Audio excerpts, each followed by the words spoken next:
नमस्कार दोस्तों, बहुत बहुत स्वागत है आपका हमारे चैनल में। तो आज जो है यूपी टेट की परीक्षा हो ही गई बिना किसी नकल के तरीके से। आज प्रशासन भी काफ़ी टाइट रहा है, हालांकि परीक्षा भी लीक हुई जिसमें कई तरीके के पेपर भी आए, लेकिन सरकार ने इस बार सफलता हासिल कर ली पेपर जो बचाने में। तो चलिए इसकी आंसर की जो ऑथेंटिक हम लोग आपको दे रहे हैं और जिसमें कन्फ्यूजन होगा वो भी आपको बता देंगे, तो आयोग से कन्फर्म कर देंगे। तो ज़्यादा बात ना करते हुए सीधे चलिए आंसर की आपको बताते हैं। तो पहले देखते हैं बाल विकास का। और ये हमारा जो सेट है, सेट कौन सा है ये हमारा? बी। ये सेट हमारा है बी, ठीक है। ये सेट हमारा है बी, ध्यान रखिएगा। और बाकी सभी लोग अपने हिसाब से मैच कर लीजिएगा, क्वेश्चन आगे पीछे हो सकते हैं, ठीक है। चलिए शुरू करते हैं। तो पहला क्वेश्चन है इसमें युयुत्सा, ये क्या है? तो ये है मूल प्रवृत्ति। पहले का तीसरा आंसर, ठीक है, पहले का तीसरा। दूसरे का है दूसरा हमारा सामाजिक परिवेशजन्य तत्व, ठीक। आगे चलते हैं। तीसरा, शारीरिक विकास का एक मुख्य प्रमुख नियम निम्न में से कौन सा है? बताइए। तो द्रुतगामी विकास का नियम, अनियमित विकास का, मानसिक विकास से भिन्नता का नियम, कल्पना और संवेगात्मक विकास से संबंध का नियम। तो ये द्रुतगामी विकास का नियम है, तीसरे का पहला, ठीक है। चौथे का, निम्न में से कौन सा विकास का सिद्धांत नहीं है?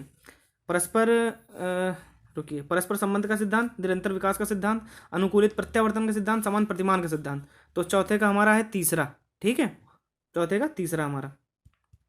पांचवें का, विकास में परिणाम स्वरूप नवीन विशेषताएं और नवीन योग्यता प्रकट होती है, कथन किसका है? तो ये कथन है हमारा दूसरा नंबर हरलॉक का, ठीक है, पांचवें का दूसरा आंसर। कोहलर अपने प्रयोग से यह सिद्ध करना चाहते थे कि अधिगम जानवरों और मनुष्यों से श्रेष्ठ होता है, यह स्वतंत्र क्रिया है। इसमें कौन सा है हमारा छठवें का? तो छठवें का हमारा ऑप्शन नंबर तीसरा, समग्र परिस्थिति का प्रत्यक्षीकरण है, ठीक है। सातवें का, किसने पाठ योजना की पचपंद प्रणाली प्रतिपादित की? तो ये हर्बर्ट महोदय ने, ऑप्शन नंबर 2 इसका, ठीक है, सातवें का। आठवें का, निम्नलिखित में से ग्रंथियों के आधार पर व्यक्तित्व के विभिन्न प्रकारों की चर्चा किसने की? Cannon, Jung, Kretschmer, Spranger. तो इसमें आप ध्यान रखिएगा कि ये आयोग सबको इसमें कॉमन नंबर देगा 8 में, क्योंकि ये 2017 में क्वेश्चन यही सेम आया था। तो उसमें आयोग ने क्रेस्मर ऑप्शन नंबर 3 और 1 कैनन ये दोनों बताया था, और उसमें कॉमन नंबर स्टार लगा दिया था और सबको दिया था। तो इसका सभी का नंबर मिलेगा, लेकिन इसके कैनन और क्रेस्मर ये दोनों ऑप्शन ही सही है, ठीक है। और 9वें क्वेश्चन पे चलते हैं। सृजनात्मकता मौलिक परिणामों को अभिव्यक्त करने की मानसिक प्रक्रिया है, ये किसका कथन है? तो ये हमारा जो कथन है ये हमारा है चौथा, क्रो एंड क्रो का, ठीक है, ध्यान रखिएगा। इसमें कुछ लोगों ने कॉल एवं ब्रूस का लगाया था, तो वो गलत है, क्रो एंड क्रो सही आंसर है इसका। स्किनर के अनुसार बच्चों में भाषा का विकास होता है अनुकरण और प्रबलन के फलस्वरूप, परिपक्वता के फलस्वरूप, जन्मजात क्षमताओं के फलस्वरूप, या व्याकरण में प्रशिक्षण के फलस्वरूप। बताइए। इसमें बताना क्या है? 10वें का पहला, अनुकरण प्रबलन का, तो ये BF स्किनर का है, ठीक है। मूल प्रवृत्तियों को 14 प्रकार से किसने वर्गीकृत किया? तो ये आप लोग सभी जानते होंगे, थॉर्नडाइक, मैकडूगल, वुडवर्थ, ड्रेवर। तो ये मैकडूगल का है, ऑप्शन नंबर 2, गेरा का ऑप्शन नंबर 2। 12 का, किसी दूसरी वस्तु की अपेक्षा एक वस्तु पर चेतना का केंद्रीकरण अवधान है, यह कथन किसका है? तो ये कथन मन का, रॉस का, डम्बिल का, या मैकडूगल का। तो ये 12वें का हमारा दोस्तों आंसर है दूसरा, रॉस का, ठीक है, ये रॉस का है। निम्नलिखित में से किसका नाम सुजनन शास्त्र के पिता से जुड़ा हुआ है? Number 1 Ross, Galton, crow and crow, या वुडवर्थ। बताइए 13 का। ये 13 का हमारा रॉस है, ऑप्शन नंबर ए, पहला आंसर, 13 का 1। 12 से 16 वर्ष के बालकों हेतु हिंदी में डॉक्टर S जलोटा ने कौन सी परीक्षण प्रतिपादित किया था? आर्मी अल्फा टेस्ट, साधारण मानसिक योग्यता परीक्षण टेस्ट, अशाब्दिक बुद्धिक परीक्षण, या चित्रांकन। तो इसका है 14वें का दूसरा, साधारण मानसिक योग्यता परीक्षण, ये जलोटा ने किया था, ठीक है। बुद्धि के द्विकारक सिद्धांत के प्रतिपादक, तो ये है स्पीयरमैन, ऑप्शन नंबर 2। पूर्व अनुभव के आधार पर संवेदना को अर्थ प्रदान करना क्या कहलाता है? स्मृति, प्रत्यक्षीकरण, कल्पना, या चिंतन। तो इसका आंसर है हमारा ऑप्शन नंबर 2, 16 का ऑप्शन नंबर हमारा है 2, प्रत्यक्षीकरण, ठीक है। सीखने में प्रयास व भूल के सिद्धांत का प्रतिपादन किसने किया? थॉर्नडाइक, पावलाव, गेस्टाल्ट, या कोहलर। बताइए। 17 का जो हमारा सही आंसर है वो हमारा है थॉर्नडाइक, ऑप्शन नंबर 1। चलिए आगे। औसत बुद्धि वाले बालकों का बुद्धि लब्धि स्तर कितना होता है? 90 से 109, 80 से 89, 70 से 79, या 110 से 114। तो सामान्य बुद्धि बालकों का 90 से 109, ऑप्शन नंबर 1, 18 का 1। निम्न में से कौन तरल क्रिस्टलीय बुद्धि के प्रतिमान के प्रतिपादक थे? Vernon, Thorndike, cattle, Skinner. तो ये हमारे हैं आरबी कैटल। ठीक है, ऑप्शन नंबर 3 इसका राइट आंसर। चलिए आगे, क्रिया प्रसूत अधिगम सिद्धांत का प्रतिपादन किसने किया? हेगार्टी, हल, थॉर्नडाइक या स्किनर? तो क्रिया प्रसूत हमारा है बीएफ स्किनर का। ऑप्शन नंबर 4 20 का ऑप्शन नंबर 4। 21 ब्लूप्रिंट निम्न में से किसका महत्वपूर्ण घटक है? परीक्षण प्रशासन का, परीक्षण वैधता का, परीक्षण निर्माण का या परीक्षण अंकन का? बताइए। तो ये हमारा है परीक्षण वैधता का। 21 का ऑप्शन नंबर 2 परीक्षण वैधता। विकास की पूर्ण संक्रिया अवस्था निम्न में से किसने दिया था? कोहलर, पियाजे, स्किनर या ब्रूनर? तो ये हमारा जीन पियाजे का। 22 का option number 2 right answer. 23 MPPI परीक्षण का उपयोग निम्न में से किसके मापन में किया जाता है? संप्राप्ति, बुद्धि, व्यक्तित्व, सृजनात्मकता? तो इसका हमारा है व्यक्तित्व, ऑप्शन नंबर 3। 23 का ऑप्शन नंबर 3। अधिगम हेतु निम्न में से क्या सर्वाधिक आवश्यक है? परिपक्वता, रुचि, निर्देशन, अभिप्रेरणा? तो इसका हमारा ऑप्शन नंबर 2 रुचि, इंटरेस्ट, ये सबसे ज़्यादा महत्वपूर्ण है। शैशव काल का समय क्या है? जन्म से 6 वर्ष, जन्म से 2 वर्ष, 12 से 18 वर्ष, 15 वर्ष तक। तो ये 0 से 6 वर्ष, जन्म से 6 वर्ष। 25वें का पहला आंसर। 26 कोहलर निम्न में से किससे संबंधित है? व्यक्तित्व के विकास से, विकास के सिद्धांत से, अभिप्रेरणा के सिद्धांत से, अधिगम के सिद्धांत से? 26 का बताइए। तो 26 का हमारा ऑप्शन नंबर 4 अधिगम के सिद्धांत से। 26 का option number 4 right answer. McDougall के अनुसार मूल प्रत्ययों की संख्या कितनी है? तो जो जैसा कि पहले ये क्वेश्चन आ चुका है, आयोग पता नहीं क्या करता रहता है, उन्होंने 2 क्वेश्चन सेम जैसे रख दिए हैं। तो चलिए इसका भी ऑप्शन आंसर हमारा 14 है, 27वें का दूसरा। ओके। मानसिक उद्वेलन प्रतिमान का प्रयोग निम्न में से किसके शिक्षण हेतु किया जाता है? सृजनात्मकता, अनुप्रयोग, समझ, समस्या समाधान? तो 28वें का हमारा राइट आंसर है क्रिएटिविटी, सृजनात्मकता। ओके, तो 28 का हमारा राइट आंसर है पहला, सृजनात्मकता। निम्न में से किसके प्रयोग में कुत्ता एक विषय था? तो मतलब कि कुत्ते पर प्रयोग किस मनोवैज्ञानिक ने किया? तो वो हमारे पावलोव महोदय ने किया था। ठीक है, 29 का ऑप्शन नंबर 2 राइट आंसर। मौलिकता, नमनीयता, प्रवाह निम्न में से किसके घटक हैं? व्यक्तित्व, सृजनात्मकता, बुद्धि, अभिप्रेरणा? तो इसका हमारा है 30 का ऑप्शन नंबर 1 व्यक्तित्व। अच्छा, इसमें थोड़ा सा कन्फ्यूजन है, इसमें आयोग की और थोड़ी कन्फर्मेशन आ जाएगी, क्योंकि इसमें व्यक्तित्व में और सृजनात्मकता में थोड़ा सा कन्फ्यूजन है। तो ये कंफर्म कर देगा आयोग, तब हम आपको और कंफर्म कर देंगे। तो 30 पे आप स्टार लगा दीजिएगा। ठीक है, चलिए अभी हो गया, तो अब हिंदी की बात करते हैं। हिंदी में पहला क्वेश्चन, अंगा का उच्चारण स्थान क्या होता है? तो ये नासिक है, ऑप्शन नंबर 3। 31 का ऑप्शन नंबर 3 राइट आंसर। 32 का 4 गज मलमल में कौन सा विशेषण है? परिमाणबोधक, गुणवाचक, संख्यावाचक, सार्वनामिक? तो इसमें हमारा है परिमाणबोधक, ऑप्शन नंबर 1। 32 का ऑप्शन नंबर 1। समास में समास का विलोम शब्द क्या है? समास का विलोम शब्द है हमारा सूना, नहीं सॉरी, समास में ऑप्शन क्या दिए? समस्या, समासिक, व्यास, साहसिक? बताइए। 33 में हमारा व्यास, ऑप्शन नंबर 3। ये जो राइट आंसर है 33 का 3, ध्यान रखिएगा। कई लोगों ने इसका बदल दिया, लेकिन व्यास ही इसका सही आंसर है।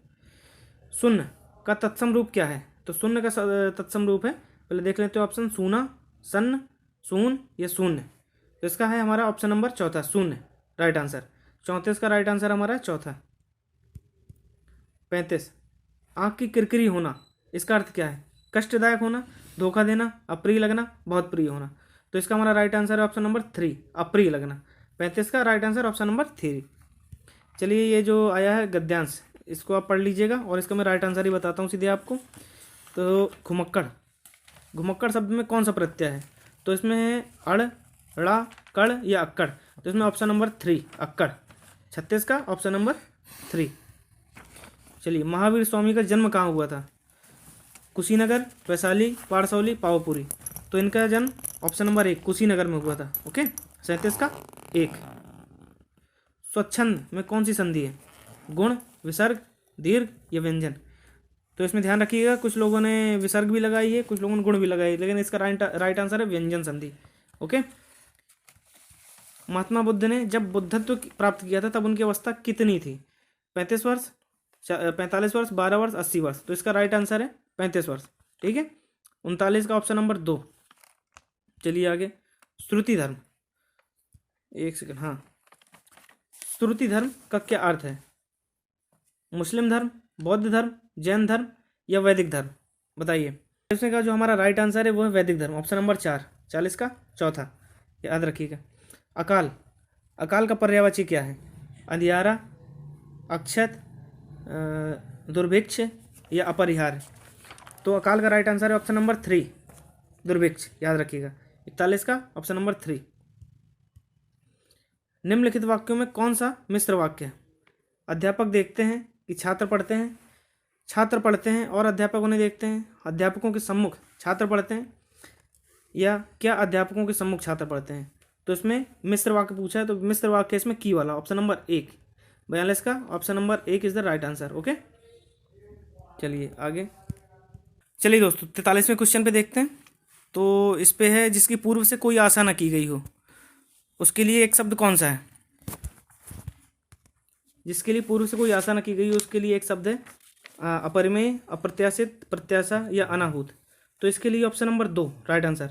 43वें का राइट आंसर ऑप्शन नंबर 2, अप्रत्याशित। ठीक है। मुझसे उठा नहीं गया, वाक्य में कौन सा वाच्य है? भाववाच्य, कर्मवाच्य, कर्तवाच्य या इनमें से कोई नहीं? बताइए। तो इसमें हमारा भाववाच्य, ऑप्शन नंबर 1, 44 का option number 1 is the right answer. निष्कपट शब्द का संधि विच्छेद क्या है? तो ये हमारी नि धन कपट है, निज धन कपट है, नि धन कपट है या निज धन कपट है? तो इसका हमारा राइट आंसर ऑप्शन नंबर 3, नि धन कपट, क्योंकि ये विसर्ग संधि है। ठीक है। इसमें इस देश में, मतलब किस देश में हिंदी भाषा का प्रयोग लिखने व बोलने के लिए किया जाता है? पाकिस्तान, दक्षिण अमेरिका, मॉरिशस या ऑस्ट्रेलिया? बताइए। तो इसमें हमारा right answer option number 4, Mauritius में, याद रखिएगा। सूरसागर किस भाषा की जो रचना है? ब्रज, अवधी, बुंदेली, छत्तीसगढ़ी? ये ब्रज भाषा की रचना, ऑप्शन नंबर 1, 47 का option number 1 is the right answer. वीरों का कैसा हो बसंत कविता किसकी लिखी है? तो ये लिखी है, ऑप्शन देखते हैं, माखनलाल चतुर्वेदी, सुभद्रा कुमारी चौहान, सुमित्रा कुमारी चौहान, रामधारी सिंह दिनकर? तो ऑप्शन नंबर 2, सुभद्रा कुमारी चौहान। 48 का राइट आंसर 2। चलिए दोस्तों आगे चलते हैं। क्षेत्रीय में कौन सा विशेषण है? परिमाणबोधक, संख्यावाचक, सार्वनामिक या गुणवाचक? तो क्षेत्रीय में ध्यान रखिएगा, इसका option number 1 is the right answer. 49 का राइट आंसर 1। चलिए, चौराहा शब्द में समास कौन सा है? द्विगु समास, द्वंद्व समास, कर्मधारय समास, अव्यय भाव? तो चौराहा ये गिनती वाला है, इसमें द्विगु समास होगा। 50 का option number 1 is the right answer. चलिए 51, निम्न में से मौखिक अभिव्यक्ति का रूप कौन सा है? श्रुतिलेख, सुलेख, शुद्ध वर्तनी, आशुभाषण? तो 51 का जो सही आंसर है हमारा चौथा, आशुभाषण। ठीक है दोस्तों, 51 का चौथा, आशुभाषण। चलिए आगे देखते हैं। हिंदी भाषा की बोलियां हैं 18, 25, 15, 22। चलिए दोस्तों, कुछ लोगों ने इसमें 22 आंसर लगाया, लेकिन वो गलत है। इसका राइट आंसर हमारा है ऑप्शन नंबर 1, 18। 52 का ऑप्शन नंबर 1। सामाजिक शब्द में मूल शब्द और प्रत्यय क्या है? सा धनमाजिक, सामा धनजिक, समाज धन एक और समाज धन एक? तो इसमें ध्यान रखिएगा, ऑप्शन नंबर 4 राइट आंसर है। क्यों? ये समाज में ये जो एक जब जुड़ता है तो सा बड़ा हो जाता है इसमें। ठीक है। तो या इसका कुछ लोगों ने गलत लगाया, समाज कर दिया, तो वो गलत है, ध्यान रखिएगा। 53 का राइट आंसर 4। ओके। चलिए, तद्भव, तद्भव पत्रिका के संपादक का क्या नाम है? हरे प्रकाश उपाध्याय, विश्वनाथ प्रसाद चौधरी, लीलाधर जगूड़ी या अखिलेश? तो इसका है अखिलेश यादव, नहीं, केवल अखिलेश। ठीक है। 54 का चौथा। 12 बरस लोग कुकर जीवे अरु 13 लो जिए सियार, यह पंक्ति किसकी है? तो यह पंक्ति है ऑप्शन नंबर 4, जगनिक जी की। ठीक है। ये काफ़ी महान कवि रहे हैं, इनकी कई अच्छी अच्छी रचनाएं हैं, आप पढ़ सकते हैं, लेकिन इनके जो राइट आंसर है जगनिक। ओके। 55 का राइट आंसर 4। निम्न में से किस शब्द की वर्तनी सही है? अनुग्रहित, अनुग्रहित, अनुग्रहित, अनुग्रहित? ठीक है। बोलने से कोई फर्क नहीं पड़ेगा, इसमें आपको देखना पड़ेगा, इसमें री की मात्रा लगती है गा में। बाकी इसमें सब जो साइड का वो लगा है यार, वो गलत है। इसमें हमारा राइट आंसर है ऑप्शन नंबर 2, अनुग्रहित, जिसमें ऋषि की मात्रा लगी है। ठीक है। तो 56 का राइट आंसर ऑप्शन नंबर 2। चलिए, निम्नलिखित में शुद्ध शब्द कौन सा है? पैतृक, पैतृक, पैतृक या पैतृक? तो इसमें भी उसी तरह ऋषि की मात्रा वाला सही शब्द होगा।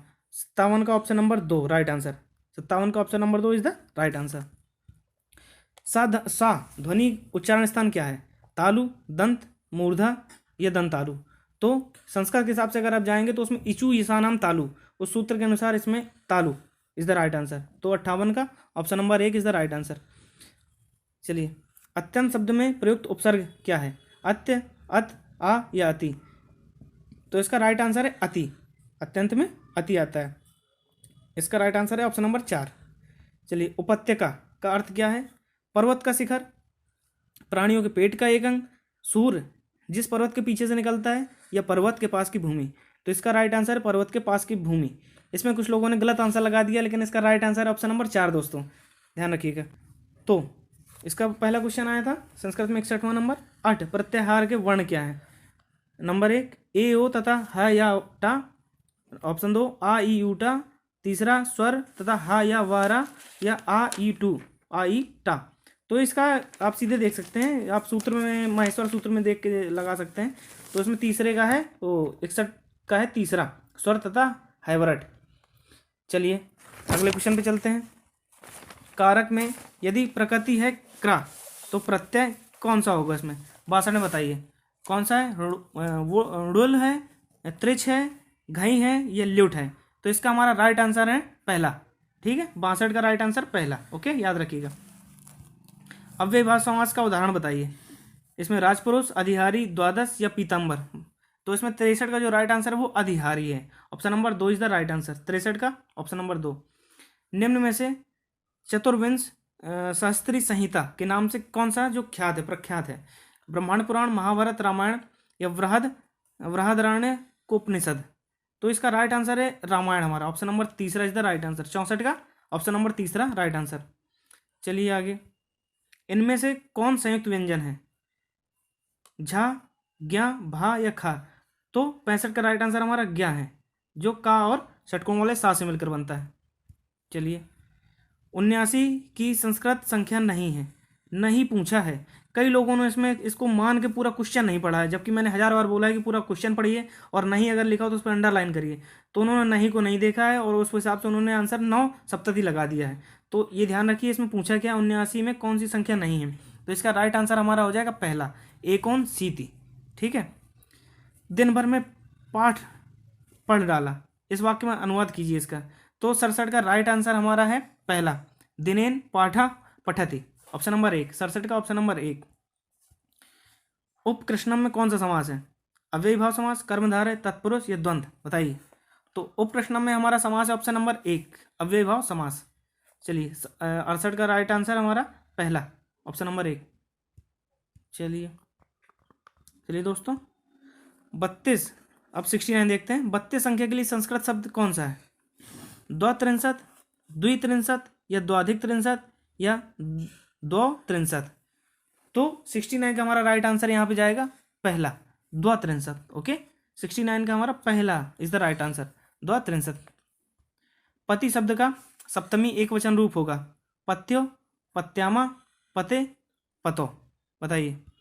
तो 70 का जो हमारा राइट आंसर है ये जाएगा हमारा पहला, पत्यो। ठीक है, 70 का राइट आंसर पहला, 70 का। शिशु मोदकाय रोचति उदाहरण है किसका? इसमें मतलब कौन सी यूज हुई है? ठीक है, बताइए।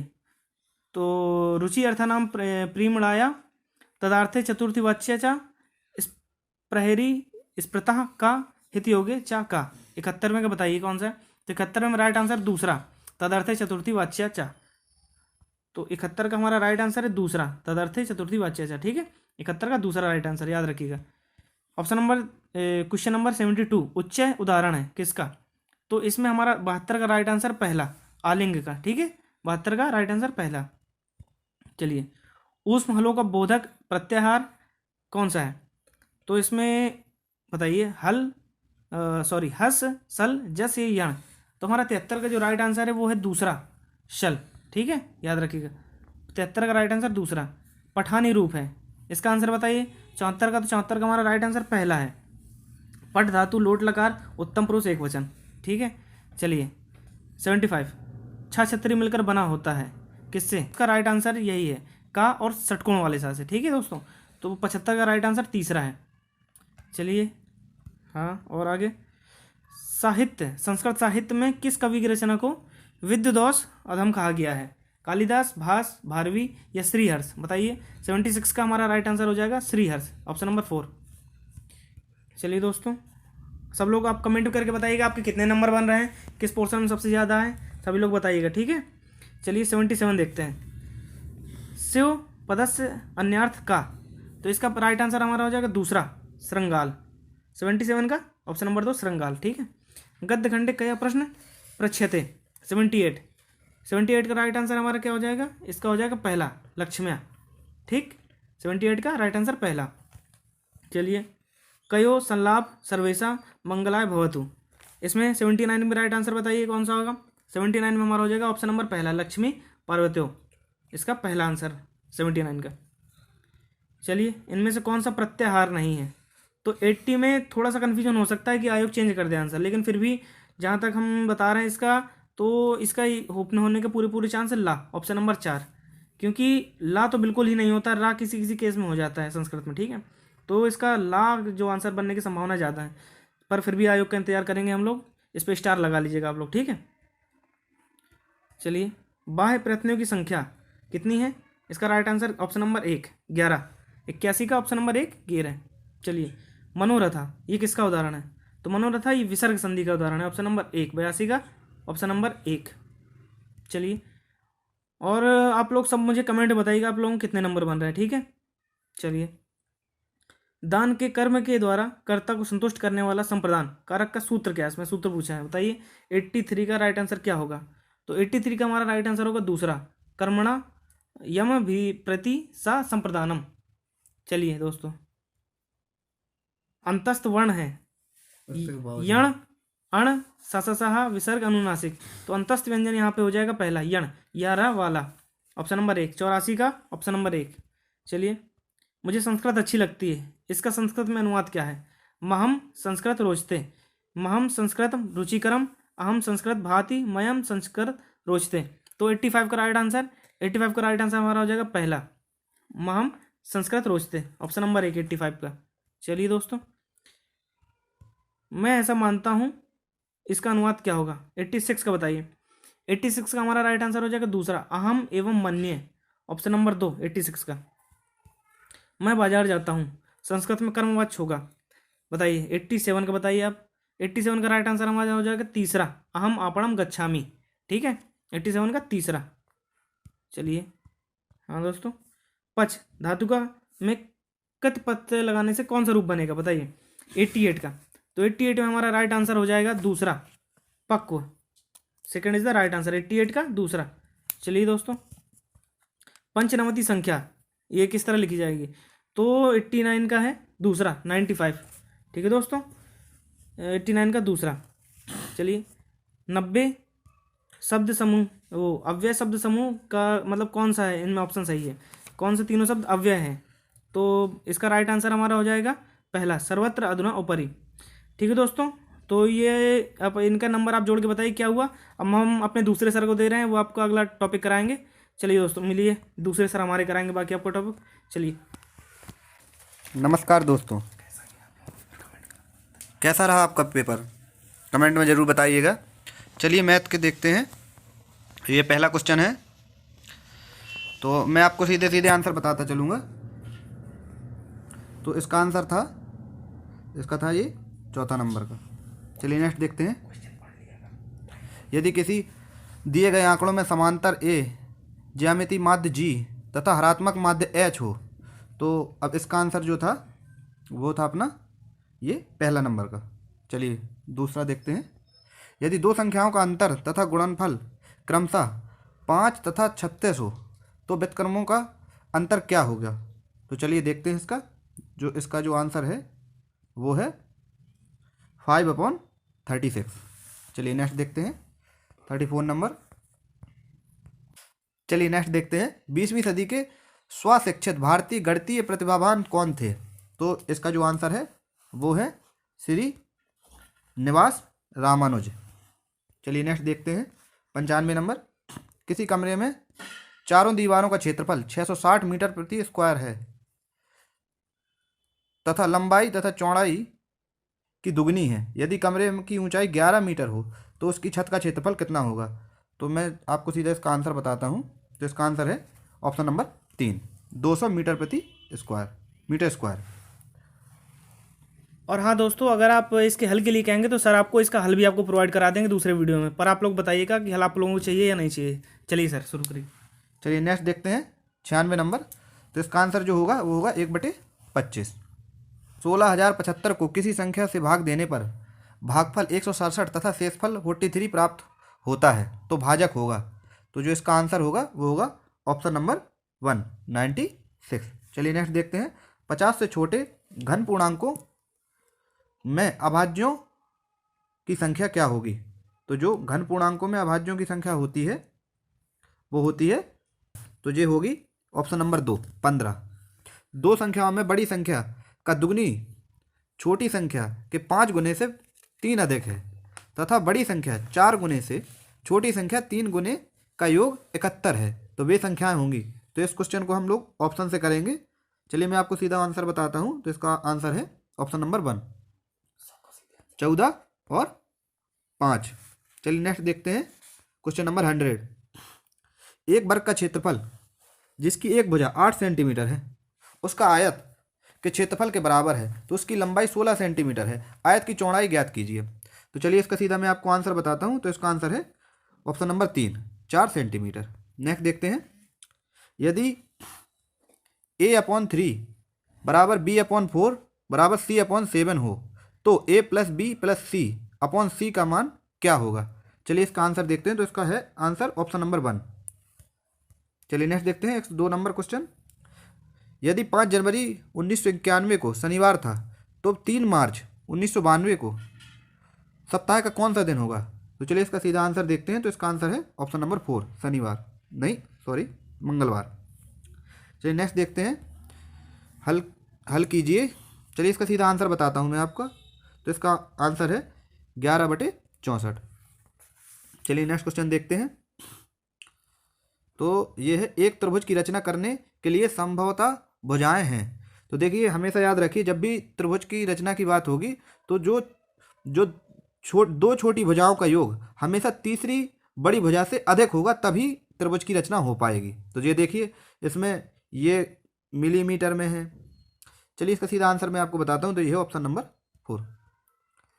Question number 105। √3, 3√4, 4√5 को आरोही क्रम में व्यवस्थित कीजिए। तो चलिए इसका ऑप्शन नंबर होगा, ये होगा ऑप्शन नंबर 1। नेक्स्ट देखते हैं यदि किसी वस्तु के क्रय मूल्य उसके विक्रय मूल्य का 2/3 हो, सॉरी माफ कीजिएगा 3/2 हो तो लाभ या हानि प्रतिशत। तो इसका ऑप्शन नंबर होगा ऑप्शन नंबर 2। चलिए नेक्स्ट देखते हैं क्वेश्चन नंबर 107। 12 से भाग देने पर शेषफल क्या होगा। तो इसका है ऑप्शन नंबर 4। नेक्स्ट देखते हैं क्वेश्चन नंबर 108। तो इसका जो आंसर होगा वो होगा ऑप्शन नंबर 4। नेक्स्ट देखते हैं 109 नंबर। तो इसका भी ऑप्शन नंबर 4। चलिए नेक्स्ट देखते हैं सांख्यिकी में विचरण का विश्लेषण नामक विधि के मुख्य श्रेय किसको जाता है। तो वो है R.S. Fisher, option number 3। चलिए नेक्स्ट देख लेते हैं यदि आरोही क्रम में रखे गए आंकड़ों के दोनों छोर से प्रेक्षण हटाए जाएं तो केंद्रीय प्रवृत्ति की में कौन सा मापन प्रभावित होगा। तो इसका है ऑप्शन नंबर 1, माध्य और बहुलक। चलिए नेक्स्ट देख लेते हैं क्वेश्चन नंबर 112। तो इसका आंसर होगा ऑप्शन नंबर 4। चलिए क्वेश्चन नंबर 113 इसको देख लेते हैं पंचभुज के अंतःकोणों का योग। तो पंचभुज के अंतःकोणों का योग कितना होगा। तो ये होगा 540 डिग्री। चलिए नेक्स्ट देखते हैं क्वेश्चन नंबर 114। तो जो इसका आंसर होगा वो होगा 21 मीटर। चलिए नेक्स्ट देखते हैं 115 नंबर। तो इसका जो आंसर होगा वो होगा 30 दिन। चलिए जो नेक्स्ट देखते हैं 116 नंबर। तो इसका जो ऑप्शन नंबर होगा वो होगा तीसरा। चलिए देखते हैं क्वेश्चन नंबर 117 नंबर जिसमें संख्या लिखी हुई है 7 + 2√10 का वर्गमूल क्या है। तो ये है क्वेश्चन नंबर 1, √2 + √5। चलिए नेक्स्ट देखते हैं क्वेश्चन नंबर 118। तो इसमें जो आंसर होगा वो होगा अपना ऑप्शन नंबर 3, 6 सही 2/3 सेंटीमीटर। चलिए नेक्स्ट देखते हैं क्वेश्चन नंबर 119। निम्नलिखित में से कौन सी संख्या 99 से विभाज्य होगी? तो इसमें जो ऑप्शन होगा वो होगा अपना ऑप्शन नंबर 3। पाई क्या है? तो पाई क्या है? पाई एक अपरिमेय संख्या है। चलिए नेक्स्ट देखते हैं क्वेश्चन नंबर। अब अपना जो अगला पोर्शन है वो है पर्यावरण अध्ययन। चलिए आप अपने अपने पोर्शन के बता दीजिएगा किसके कितने नंबर हुए हैं। चलिए देखते हैं क्वेश्चन नंबर 121। जो इसका आंसर होगा वो होगा उत्तरी तारे को। नेक्स्ट देखते हैं भारत में प्रोजेक्ट टाइगर प्रारंभ कब हुआ? ये मैंने सारे क्वेश्चन कराए हुए हैं एनवायरनमेंट में। ये इसका जो ऑप्शन होगा वो होगा ऑप्शन नंबर 2, 1973। चलिए नेक्स्ट देखते हैं क्वेश्चन नंबर 123। कान्हा राष्ट्रीय उद्यान भारत के किस राज्य में स्थित है? तो जो इसका आंसर होगा वो है मध्य प्रदेश। चलिए नेक्स्ट देखते हैं लखनऊ समझौता 1916 किन दो के मध्य हुआ था? तो ये है अपना ऑप्शन नंबर 3, कांग्रेस और मुस्लिम लीग के मध्य। चलिए नेक्स्ट देखते हैं जंगली गधों के लिए कौन सा अभ्यारण्य है? तो वो है गुजरात में। चलिए नेक्स्ट देखते हैं कार्बन डेटिंग किससे संबंधित है? तो जो कार्बन डेटिंग है वो हमारा संबंधित है प्राचीन स्थलों पर मौजूद हड्डियों एवं सामग्रियों की आयु मापने के लिए। चलिए नेक्स्ट देखते हैं कौन सा क्वेश्चन हुआ अभी 126 नंबर। चलिए नेक्स्ट देखते हैं 127। संविधान सभा ने कब राष्ट्रीय गान अपनाया? ये क्वेश्चन कई बार हो चुका है। तो ये इसका आंसर है जो वो है 24 जनवरी 1950। चलिए नेक्स्ट देखते हैं ये जो क्वेश्चन है इसका जो इसमें थोड़ा कन्फ्यूजन है इसमें ऑप्शन 2 और ऑप्शन 3 में। चलिए अभी इसके लिए अभी इस पर स्टार लगा लीजिए, देखते हैं आयोग क्या मानता है। चलिए नेक्स्ट क्वेश्चन देखते हैं क्वेश्चन नंबर 129। निम्नलिखित में कौन सा जैवमंडल का अजैविक घटक नहीं है? याद रखिएगा नहीं है, नहीं पूछा है। तो मृदा है, फास्फोरस है, प्रोटीन है, लेकिन कवक, कवक कैसा घटक है? तो कवक है जैविक घटक, इसलिए अपना आंसर होगा ऑप्शन नंबर 1। चलिए नेक्स्ट देखते हैं ग्रीन पीस इंटरनेशनल का मुख्यालय कहाँ है? तो जो ग्रीन पीस इंटरनेशनल का मुख्यालय है वो है ऑप्शन नंबर 1, एम्स्टर्डम में। चलिए नेक्स्ट देखते हैं निम्नलिखित में कहाँ आर्सेनिक द्वारा जल प्रदूषण सर्वाधिक है? तो देखिए आर्सेनिक द्वारा प्रदूषण बिहार में भी है, लेकिन उसने कहा सर्वाधिक, तो सर्वाधिक की बात आएगी तो अपन लोग लगाएंगे कुछ ऑप्शन नंबर 4, पश्चिम बंगाल। चलिए नेक्स्ट देखते हैं 132 आंसर होगा तो वो होगा ऑप्शन नंबर 1। चलिए नेक्स्ट देखते हैं 133 नंबर वन्यजीव सुरक्षा अधिनियम पारित किया गया था? तो ये हुआ है अपना 1972। चलिए नेक्स्ट देखते हैं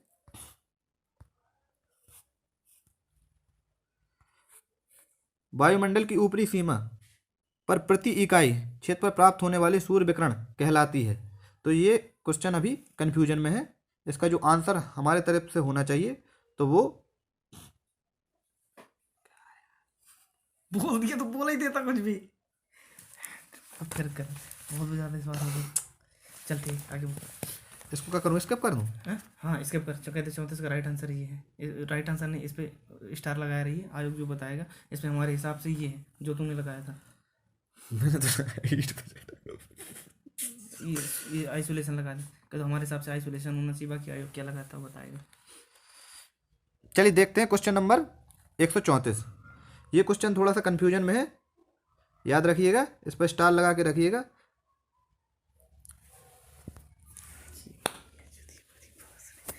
टच कर दिया था तूने यहाँ,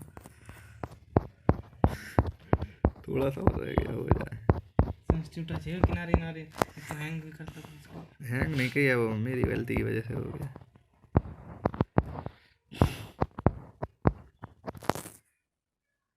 चलिए नेक्स्ट क्वेश्चन है क्वेश्चन नंबर 134 देख लेते हैं। ये क्वेश्चन थोड़ा सा कंफ्यूजन में है इसलिए इस पर स्टार लगा लीजिएगा, लेकिन हमारी तरफ से इसका question number option number 3। Next देखते हैं क्वेश्चन नंबर 135। किस देश का संविधान से मौलिक कर्तव्य लिए गए हैं? तो ये लिए गए हैं, कहाँ से लिए गए हैं? ये लिए गए हैं यूएसएसआर यानी रसिया से, रूस से। चलिए नेक्स्ट देखते हैं 19 ये सर्वाधिक जैव विविधता पाई जाती है। तो ये सर्वाधिक जैव विविधता कहाँ पाई जाती है? तो वो है शांत घाटी, केरल। चलिए नेक्स्ट देखते हैं एलपीजी के संदर्भ में क्या असत्य है? तो इसका है ऑप्शन नंबर 4, मैथेन उत्सर्जन करने वाला। एलपीजी से मैथेन उत्सर्जन नहीं होती है। नेक्स्ट देखते हैं पारिस्थितिकी तंत्र के घटक हैं। तो ये हम लोगों ने बताया हुआ है आपको कि जैविक और अजैविक पदार्थ। नेक्स्ट देखते हैं क्वेश्चन नंबर 139 मकर रेखा। किसे मकर रेखा कहा जाता है? तो ये है 23/1/2 साउथ। इकोसिस्टम, इकोसिस्टम का सर्वप्रथम प्रयोग किसने किया? तो वो है एजी टांसले। किसने? ऑप्शन नंबर 2 ए जी टांसले। नेक्स्ट देखते हैं 141 नंबर। इसमें है, इसमें एक ऑप्शन होना चाहिए था सर्वाहारी, लेकिन इसमें शाकाहारी कर दिया गया है। एक जगह शाकाहारी और मांसाहारी दोनों किया गया है, तो इसमें थोड़ा सा कन्फ्यूजन है, लेकिन शाकाहारी व मांसाहारी दोनों होना चाहिए इसका ऑप्शन नंबर 4। बाकी एक सर्वाहारी सर्वोत्त आंसर होता है इसका, लेकिन उस ऑप्शन में ही नहीं है। चलिए नेक्स्ट देखते हैं। वायुमंडल के प्रमुख स्तर जो पृथ्वी के सबसे पास है, तो वायुमंडल में सबसे पास कौन सा है? तो वो है क्षोभ मंडल। ऑप्शन नंबर 2 इसका आंसर होगा। नेक्स्ट देखते हैं क्वेश्चन नंबर 143। भारतीय संसद द्वारा जैव विविधता अधिनियम पारित किया गया, तो ये पारित किया गया है 11 दिसंबर 2002 को। चलिए नेक्स्ट देखते हैं। निम्नलिखित में कौन सी कृषि करने की प्रक्रिया के पर्यावरण संरक्षण में सहायक है? तो ये है ऑप्शन नंबर 4 जैविक खेती। चलिए नेक्स्ट देखते हैं क्वेश्चन नंबर, रुकिएगा जरा, ये रहा क्वेश्चन नंबर 145। अम्लीय वर्षा संबंधित है, तो अम्लीय वर्षा संबंधित है सल्फ्यूरिक एसिड H2SO4। चलिए नेक्स्ट देखते हैं। WWF का आशय है, तो ये है वर्ल्ड वाइल्ड लाइफ फंड। चलिए नेक्स्ट देखते हैं। फूलों की घाटी चमोली, तो ये है उत्तराखंड। नेक्स्ट देखते हैं 148। भारत में निम्नलिखित में से कौन सी एजेंसी मुख्य रूप से प्रदूषण मापने से संबंधित है? तो ये है ऑप्शन नंबर 2 केंद्रीय प्रदूषण नियंत्रण बोर्ड। चलिए नेक्स्ट देखते हैं 149 नंबर। कोटोपैक्सी ये जागृत ज्वालामुखी है, ये कहाँ पे स्थित है? तो वो है एंडीज पर्वत पर। चलिए नेक्स्ट देखते हैं, और ये रहा हमारा आज का लास्ट क्वेश्चन। तिब्बत में सांगपो नदी, जो सांगपो नदी तिब्बत में जानी जाती है, उसको भारत में किस नाम से जाना जाता है? तो वो है ब्रह्मपुत्र। चलिए बताइएगा आपका कितना स्कोर हुआ, कमेंट करके जरूर बताइएगा। चलिए दोस्तों, आप लोग बताइएगा आपके कितने टोटल नंबर हुए और सबसे अच्छा स्कोर आपने किस पोर्शन में किया, ठीक है। और इसकी तैयारी के बाद अब हम आप लोगों को एक नए एग्ज़ाम की पूरा सिलेबस, पूरा बाकायदा किस तरह हम तैयारी कराने वाले हैं, पूरा आपको ब्यौरा देंगे। तो अगर आपको ये वीडियो और वगैरह अच्छा लगा हो तो सब्सक्राइब करिए और दोस्तों को शेयर करिए, ताकि उनके ऑप्शन और अच्छे से मैच हो पाएँ। ये काफ़ी हम लोगों ने ऑथेंटिक जानकारी दी है, पूरी किताबों से खोज के सर्च करके एकदम ऑथेंटिक जानकारी गूगल से भी करी है। बाकी जिनमें हमें कंफर्म नहीं था तो हमने आपको बता दिया कि आयोग बताएगा, ठीक है। तो आप लोग थोड़ा सावधानी से देखिएगा। बाकी अदर चैनलों को देखिए, वो सब ठीक है, लेकिन क्वेश्चन हमारे सही होने चाहिए, मेन बात ये है, और आयोग से मैच होने चाहिए। तो चलिए दोस्तों, बताइएगा कैसा लगा, और चलिए फिर मिलते हैं आपसे नेक्स्ट वीडियो में। चलिए नमस्कार।